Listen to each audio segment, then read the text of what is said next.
গত কয়েকদিন ধরেই ইসলামী ছাত্র শিবিরের যে ব্যানার ফেস্টুন যেগুলো টাঙানো হয়েছিল সেই ফেস্টুন ব্যানারগুলোকে তারা ছিঁড়ে ফেলেছে এবং গতকাল তারা যে গ্রাফিতি শরীফ ওসমান বিন হাদিকে নিয়ে বা জুলাইকে নিয়ে করা হয়েছে সেই গ্রাফিতি মুছে দিয়ে সেখানে নানা ধরনের আপত্তিকর শব্দগুলো তারা ব্যবহার করছে। এই সকল বিষয় নিয়ে আমাদের পক্ষ থেকে নিন্দা জানানো হয়েছে। অনলাইনে সাধারণ ছাত্ররা লেখালেখি করেছে।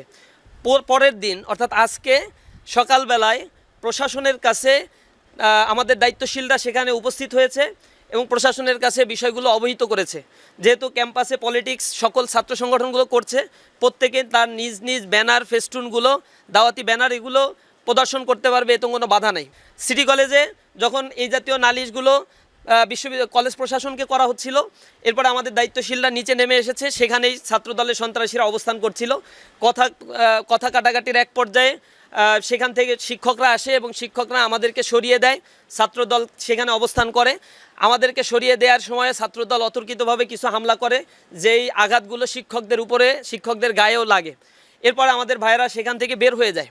গেটের পাশেই বহিরাগত ছাত্রদলের সন্ত্রাসীরা অস্ত্রশস্ত্র সহ অবস্থান করছিল। এখানে আমরা ছবিতে আপনাদেরকে দেখাবো, সেখানে তারা আমাদের উপরে হামলা করেছে। আমাদের 5-7 জন ভাই সেখানে আহত হয়েছে। শিক্ষকরা যারা এখানে ঠেকাতে গিয়েছিল তাদেরকেও লাঞ্ছিত করা হয়েছে। আমাদের উপরে আঘাত এবং শিক্ষকদের উপরে আঘাতের প্রতিবাদে বিকেলবেলা আমাদের একটা বিক্ষোভ মিছিল কর্মসূচি দেওয়া হয়েছিল। কলেজের সামনে থেকে আমাদের ভাইয়েরা বিক্ষোভ মিছিল এবং এই হামলার নিন্দা জানিয়েছিল। আমরা কোনো ধরনের পাল্টা হামলা বা তাদের উপরে আক্রমণাত্মক অবস্থান আমরা দেখাই নাই। কিন্তু এই মিছিলে পেছন দিক থেকে সন্ত্রাসীদের ভাড়াটে সন্ত্রাসীদেরকে নিয়ে আসে, যাদের হাতে ক্রিচ ছিল, তারপর রামদাও ছিল, অস্ত্রসহ তারা আমাদের ভাইদের উপরে হামলা করে।